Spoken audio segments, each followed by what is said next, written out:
মদের আসরে ডেকে বন্ধুকে খুনের অভিযোগ। সোনারপুরের সুভাষপল্লী মাঠের এই ঘটনা। নিহতের নাম বিশাল সাউ বলে জানা যাচ্ছে। অভিযোগ, তাকে রাতে ডেকে নিয়ে যায় আকাশ পাইক নামে এক যুবক, আর তার সঙ্গে রাকেশ এবং রাহুল নামেও দুজন ছিল। বিশালকে বেধড়ক মারধর করে মাঠে ফেলে চলে যায় বলে তারা অভিযোগ। মদের আসরে ডেকে বন্ধুকে খুনের অভিযোগ। তথাগত চক্রবর্তী আমাদের প্রতিনিধি আরো বিস্তারিত জানাবেন। তথাগত, কি অভিযোগ এই বন্ধুদের বিরুদ্ধে?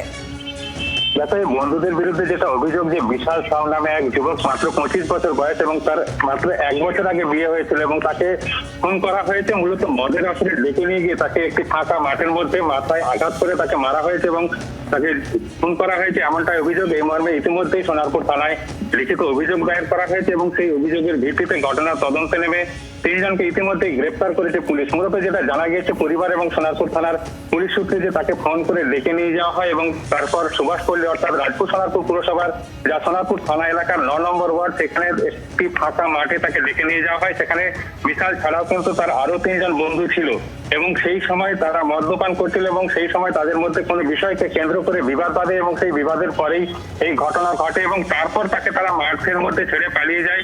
খবর পেয়ে তার পরিবারের লোকজন যায়, তাকে উদ্ধার করে নিয়ে আসে। প্রথমে তাকে সোনারপুর গ্রামীণ হাসপাতাল এবং সেখান থেকে তাকে কলকাতায় রেফার করা হয়, কারণ তার অবস্থা আশঙ্কাজনক ছিল। চিত্তরঞ্জন হাসপাতালে চিকিৎসাধীন থাকা অবস্থাতেই ভোর রাতে তার মৃত্যু হয়েছে এবং এই ঘটনা এলাকায় সবাই জানার পরে পুরো এলাকা প্রকোস্তব্ধ। ইতিমধ্যেই সোনারপুর থানা অভিযোগের ভিত্তিতে ঘটনা তদন্তে নেমে 3 জনকে গ্রেপ্তার করেছে। ধৃতদের আজকে বারুইপুর মহকুমা আদালতে পেশ করা হবে, এমনটাই কিন্তু সোনারপুর থানার পুলিশ সূত্রে জানা গিয়েছে।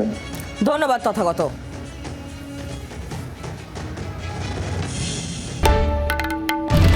বাংলার আওয়াজ, বাঙালির আবেগ, জি 24 ঘন্টা।